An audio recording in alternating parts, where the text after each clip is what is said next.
Hi guys, I'm Jim and this is Jim's Fix-It Shop. Today I'm going to show you how to remove and replace the rack for the steering on these turtles. Now this is a 2013. This was the first one they made, and this was the one that was racked with so many problems. Now, the terminology I use is strictly for identification, not because I'm putting these down, which they were a big issue with a lot of them. There's a lot of them out there that people still have that are working perfectly.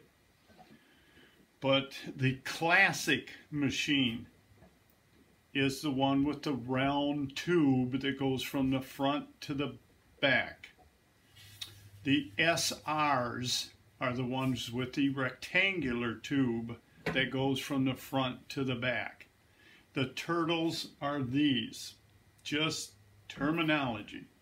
Now to do this, I've already took the tires off and got them out of the way, which involves popping off the little hubcap, and you're going to need some kind of a little, if you can see it here, hooked shaped tool.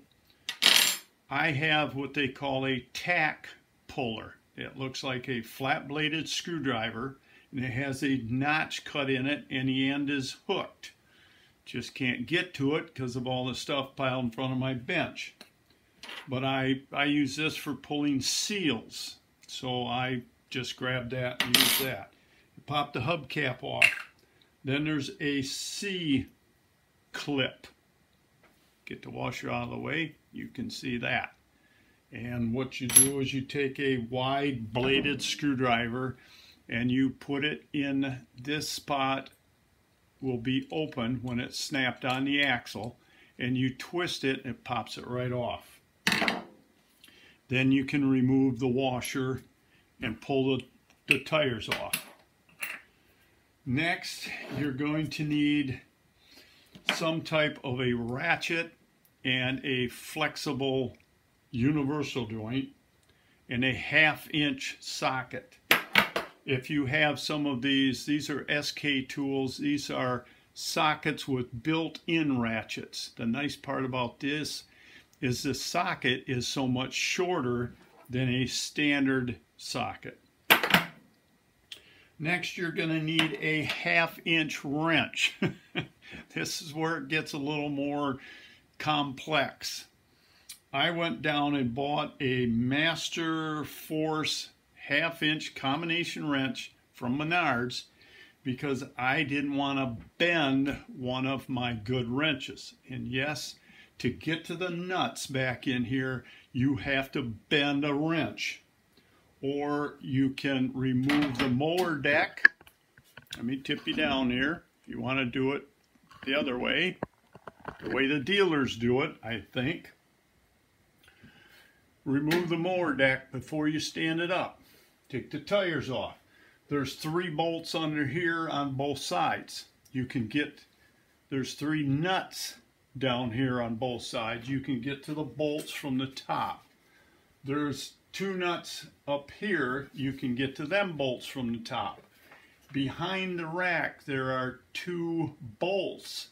You can get to the nuts from the front if you pop off. I think you can get to them from the front. If you pop off this little plate where the headlight goes.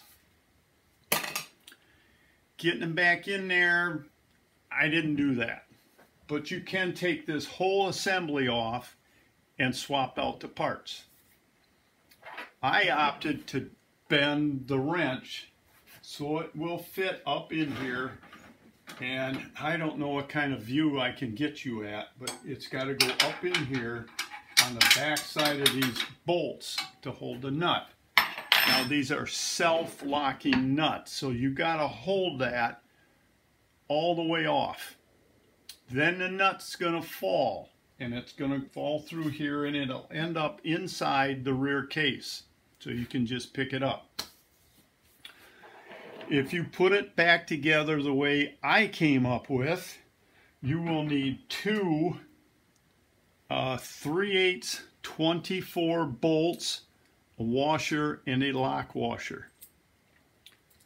And once we get that together, I can show you what size you're going to need. These are 1 1/4 inches long.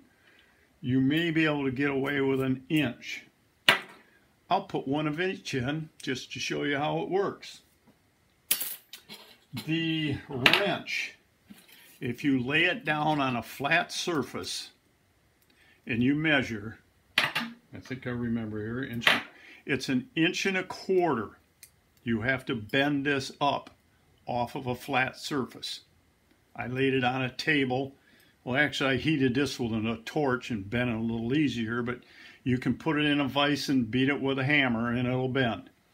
You want to bend this up 1 1/4 inches from the surface to the end of the wrench. You want to make your bend about 2.5 inches from the end of the wrench to where you start to bend it. If you go with the route with the 3/8 24 bolts, you will need a 3/8 24 tap. I went to Menards to get a price on one, and they don't sell fine thread taps, so I couldn't get a price on it. They do have 3/8 coarse thread, but I wouldn't recommend that because the plate's not real thick and you won't get a lot of thread in the plate to hold it. Of course, you're probably going to need a flashlight. And what else? A little bit of acetone for cleaning. We'll get to why we got to clean it in a few minutes. I have another, somewhere around here, I'll have to look for it.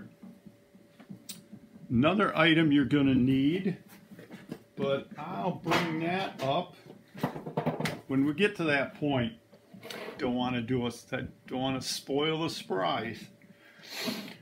Most of this I'm going to be working from the side, so I think I'm going to bring the camera up here. I can show you where we're going to be working. Let me grab the flashlight. Now I can't see the screen, so I'm hoping you're going to be able to see right back in here. I can't see where to shine the flashlight even. Right back in there is where the nuts are.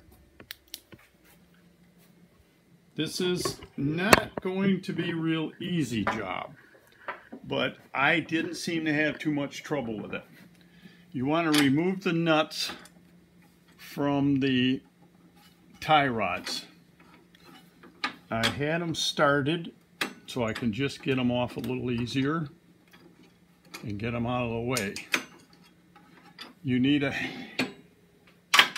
7/16 wrench to hold the end of the tie rod. This is a swivel. You need a 7/16 wrench for that and a 1/2 inch wrench for the nut. Now we'll take this side off.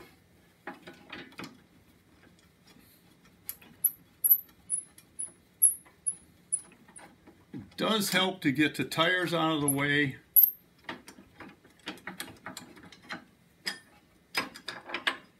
So you're not trying to work around them. I hope you'll be able to see something on this. Okay, now another important thing you want to do is you can see this bracket moving. That's your rack. Now, the factory bolts that they have in here are smaller than the holes that are in the plate that holds the rack. And if you can look, you will see the rack is almost touching the frame on this side. And on this side, it's quite a ways above the frame. I left it like that on purpose because the bolts are smaller than the holes. You can twist the rack to get it straight for alignment. I don't know why they did that, just to make it a little more harder for us. So let's get the wrench.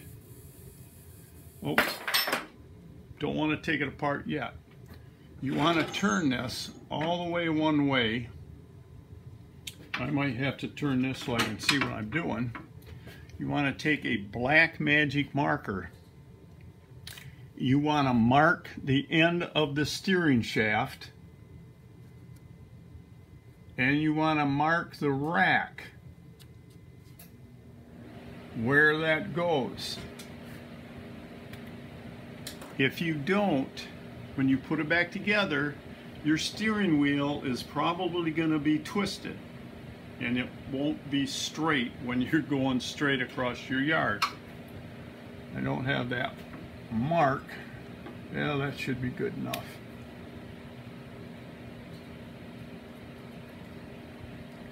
Now that mark you will transfer to the new rack when you put it in. I did not buy a new rack. I did look up the price. They are $33.53 from Parts Tree if you end up having to buy one. Okay. All right, let's try to get this thing taken apart. I don't know if this is going to be one video or two.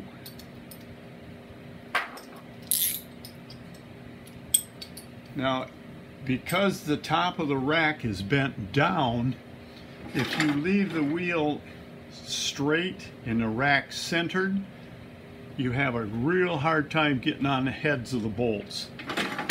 That's why you need the universal. If you move it all the way one way, you can pretty much get on with a straight socket. Now to get the wrench back in there.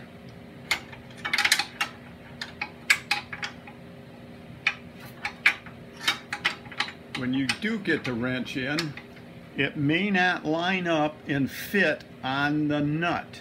So if you start to turn the bolt, the nut will turn also. There, my wrench slipped on.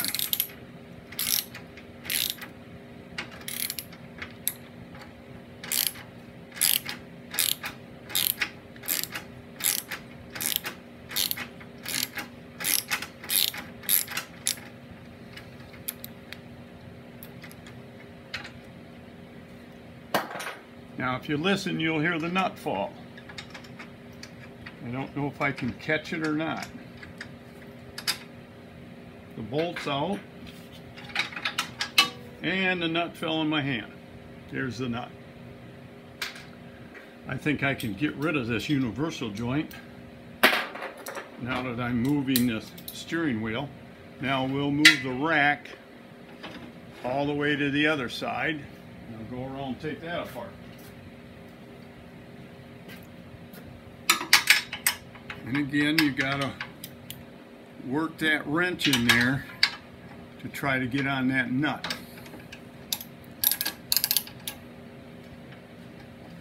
And you'll feel it slip on when it does. And you'll feel it slip off too.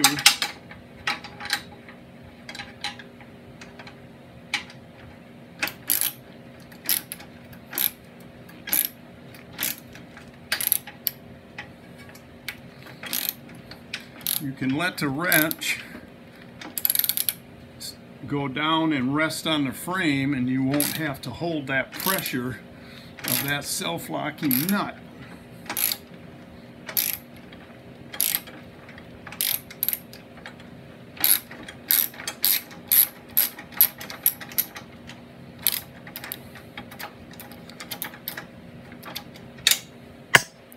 I wish I could get this a little better view for you, but I can barely get my hands in there, let alone the camera too. See if I can catch this nut. Nope. This is what the flashlight's for. Try to find where the nut went.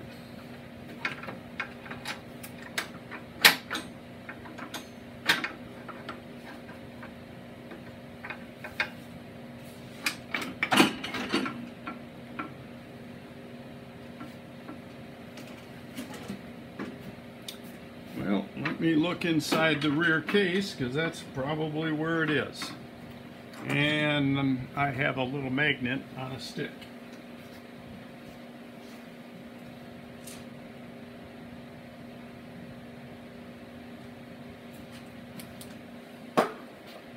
Well, it's not down there, so it's got to be stuck up here somewhere.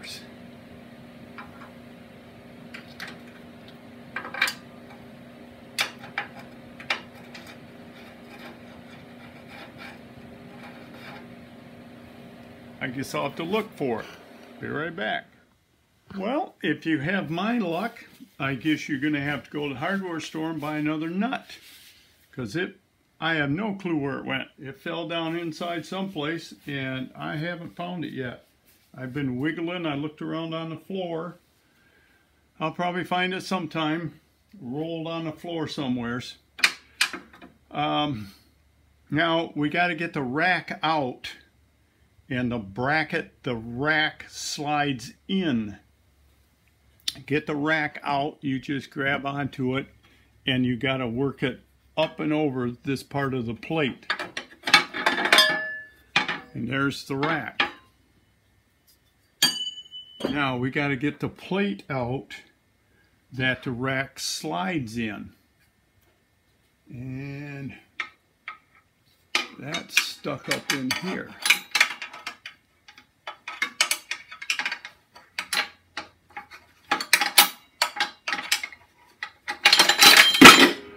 And that fell. Here's that. Now I'll turn you around here and show you what the two look like. This is the plate the rack slides on. Fits on here like this. This is the back side. This is the front where we've been working. And this is what aligns the rack so it slides back and forth straight. And if you notice, the bolts are much smaller than the hole, especially on the front side. On this part, this is all one piece that's been bent. They're really a lot smaller here. That's for alignment. Now, you can put this back together the factory way, or you can put it back together a lot simpler. And what I did is the two holes in this plate that the rack slides on, I didn't look it up to get the exact name. The holes they have machined in this plate are the exact size that you need for a 3/8 24 tap. So I tapped the holes in this plate so that the bolts screw in. That's what will hold the whole thing together once we're got it assembled. Now if you want, you can use the original nut. The problem is getting the nut in there and trying to balance it on this wrench. That's the hard part. But what I figured out is you want to use your acetone. And I've got a rag here. We'll put a little bit on.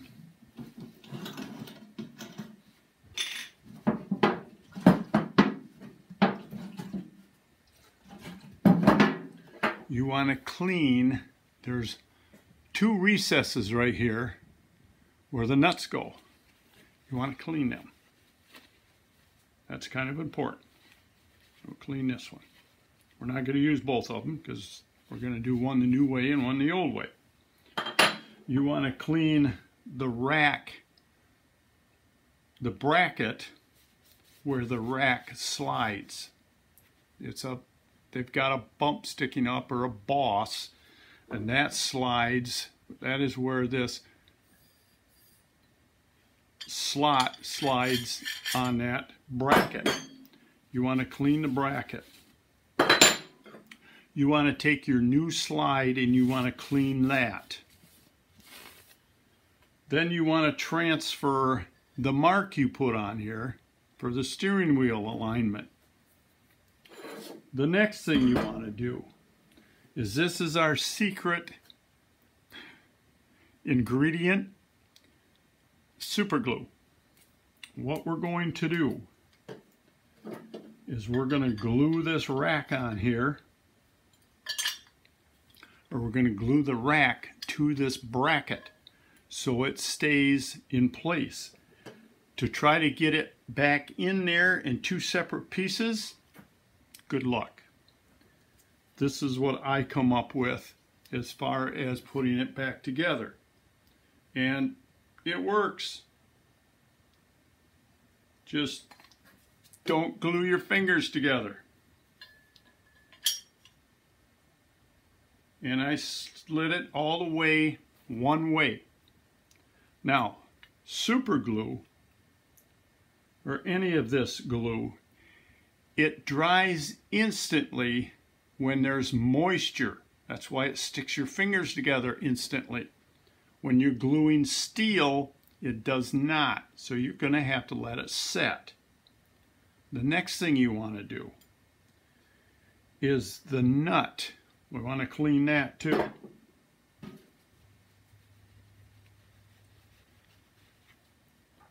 We're going to put, you don't need a lot. We're going to put 3 spots, just not a drop, on the flange on the nut.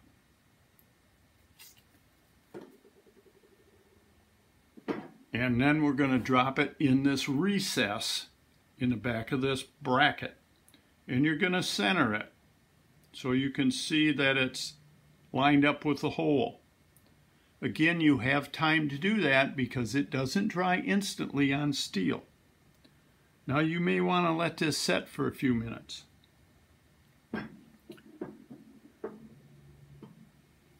I'm going to let it set for probably 2 or 3 minutes and I'll be right back. Now, hopefully it's dry enough to hold.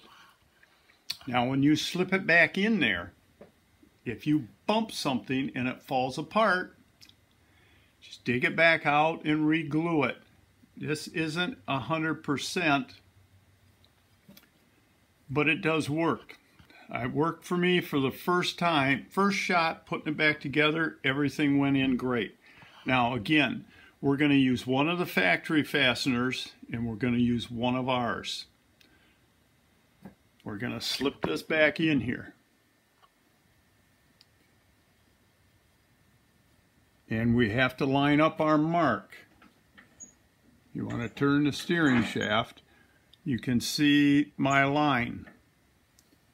I'm going to line that back up. Carefully slide that back in there.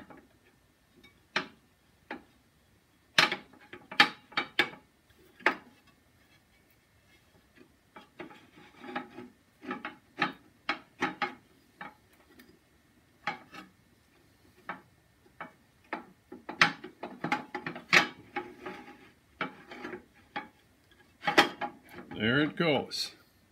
Now I have to turn this sideways so I can see if my line's lined up or not.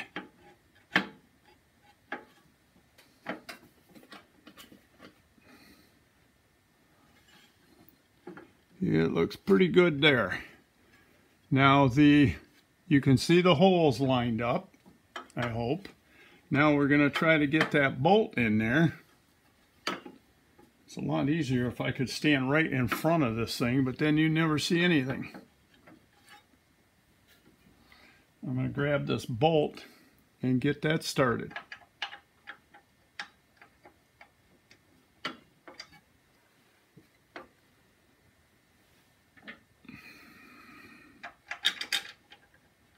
Now don't push on the bolt.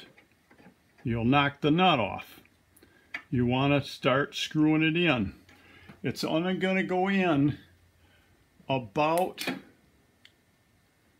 3/4 of a turn before the end of the bolt hits the spots they have on the self-locking nut.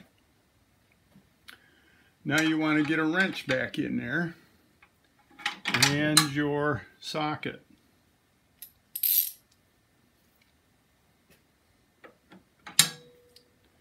If I move the camera down at that end of the bench. This thing is so tall that when I first did it, I stood on a short ladder.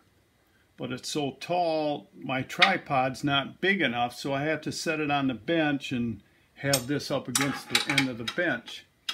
I'll get my wrench back in there and hopefully catch that nut.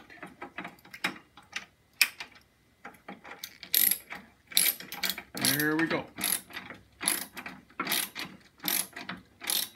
Now we're not going to make that completely tight. We're going to put the 3/8 24 bolt, lock washer, and washer on. You want to put the washer on first, then the lock washer. And we'll try to get that up in there.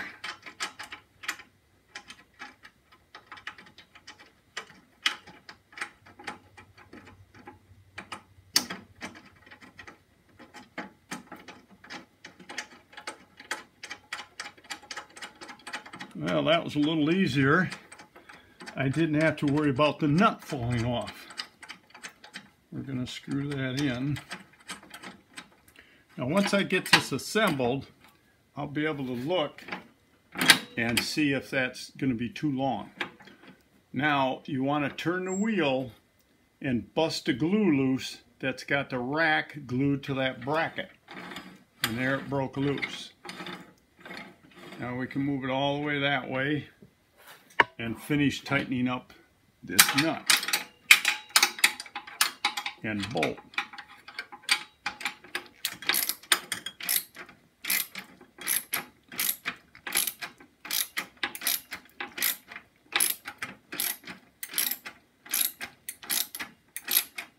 Now we don't want to make it too tight, because we have to adjust the alignment of the rack so it's going straight across. We'll move the rack over, move the camera a little bit, and we'll tighten up this bolt we put in, except the bolt is not 1/2 inch.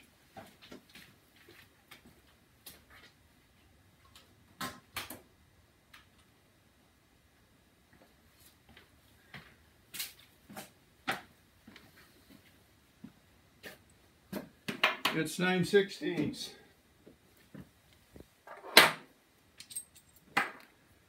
So I didn't use the bolts first time, so I didn't think about what size they were.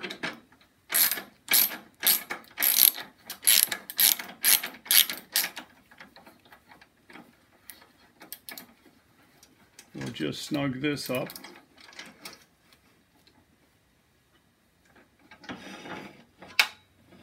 And see what our alignment looks like. Now that side over there is a little high.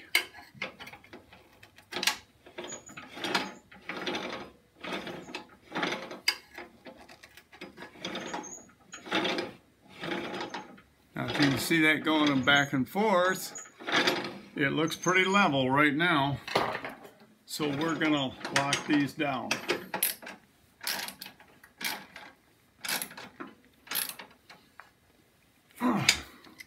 That's that one.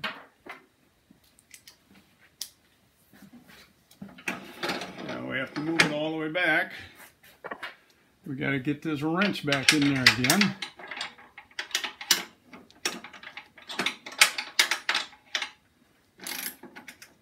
And it's going to turn.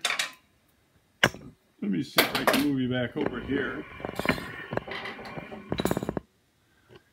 It's going to turn until the wrench falls on the end of the nut, because it won't line up. Chances are it's not going to line up when you just slide the wrench in there.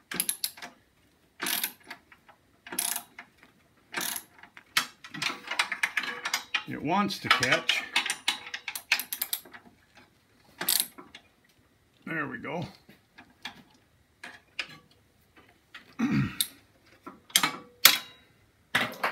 Now in tightening that up, it made the wrench swing down and it's pinched on the plate and it's stuck on the nut. Just pry up on it a little bit, and it'll come out. Then it's just a matter of hooking your tie rods back up, putting the tires back on,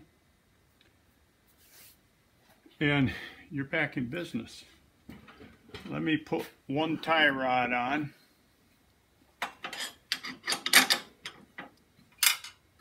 You got to get the lock washer up in there. And the self-locking nut up in there.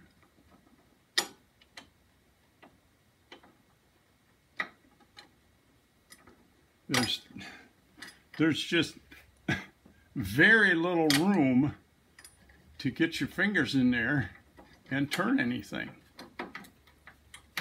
And it makes it a lot harder that it's a self-locking nut.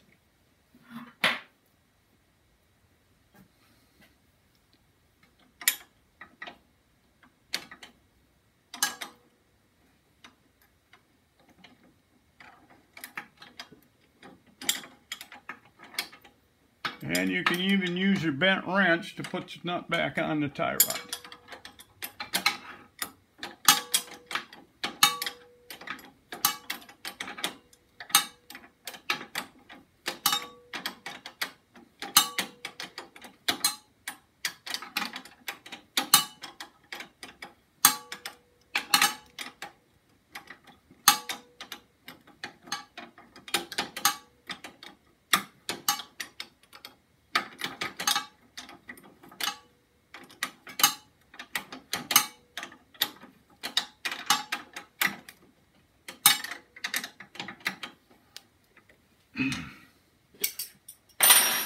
And that's it. Let me pause the camera and I'll put the rest of this back together so I'm not boring you. And we'll see if our steering wheel is straight. Hang on. Okay, I got one tire left to put on, excuse me. And the large washer, you need that special washer because it's made for the hubcap to snap onto. The C-clip you just put in the slot and you get a pair of pliers, put it on the bottom of the axle and grab the C-clip and just pop it right on. A little plastic or rubber mallet to snap the hubcap on. That's all there is to it. Now, let's turn this, put the camera back a ways, get this square, and I'll turn the steering wheel so it's straight. Right there. And so are our tires. So our alignment is right on. That is it. Now I can check this bolt to see if the length is an issue. It does stick through a little bit on the back side. It's hard to tell, but it doesn't hit anything. So I would either go with the 1 1/4. Where is that bolt? I bought 2 of them. This one is an 1 1/4 long. Now you measure bolts from the bottom of the head, not the top of the head. Or you can go with a 1 inch. I don't know how much a 3/8 24 tap is. I'm going to say probably $12 to $15. But as far as putting this thing back together, it's a lifesaver. The nut, I never did find a nut. I don't know where that is. It fell down in here somewhere, so I'm sure when I start mowing with this, it'll fall on the ground and it'll be gone. But if you're going to go with the 3/8 24, you're not going to need the old bolts or the old nuts. You still will need to glue the bracket onto the rack.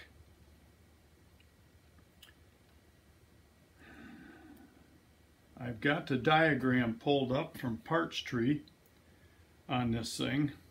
I have lousy service here. And they don't, I bet they don't have picture. Oh, here it is. It is called a rack guide plate. Guess that makes sense. The rack slides on it. But that's what that bracket I refer to is called. The name is a rack guide plate. They always write them backwards. That plate is $9.94 because what's ever going to go wrong with it? It's the racks that wear out, and that's what they nail you $33 for. And that's pretty much it. So again, if you have any questions or have any problems, send me an email or put it in the description box below the video, and that's it. Personally, if I repaired this for someone, I would tap it and use this bolt. It makes it so much easier to put back together. You still need to glue them two pieces together, the guide and the rack, so you can get them down in there. Because without that, the first few times I tried to do it, the guide plate kept falling down in this bracket and you got to dig it out. Gluing it is the way to go. So please subscribe, give the video a thumbs up if it's helped you out. Because of the nature of this channel, I don't get a lot of subscribers. And the ones I do get, they tend to, once they get their machines fixed, they unsubscribe. Well, that doesn't help me. The only thing that helps me is viewers that are subscribed and stay subscribed. And this is what my subscribers look like. This is a, boy, I don't even know if I can get you to see it. See the little squiggly line up and down, up and down, up and down? That is people subscribing and unsubscribing. If you subscribe and you touch the notification bell, you will be notified every time I put a video on. If you've got your machine fixed and you don't plan on working on it again for 20 years, if you take care of it, don't unsubscribe. Shut the notification bell off and you'll never be notified.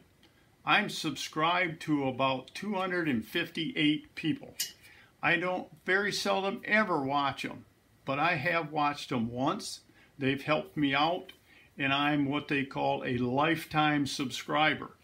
I will never unsubscribe to them. Once in a while, if I get bored, which isn't very often, I'll go through and I'll watch a bunch of them. And there's a few I watch every week, especially some of the woodworking guys. This guy in Germany, or I should say a kid in Germany, and he's really sharp. I like to watch him. I guess I like to hear him talk. But that's it. Please subscribe. Give it a thumbs up if it's helped you out. And until next time, work safe, have fun, and I'll talk to you soon. So long. Hey, I'm back.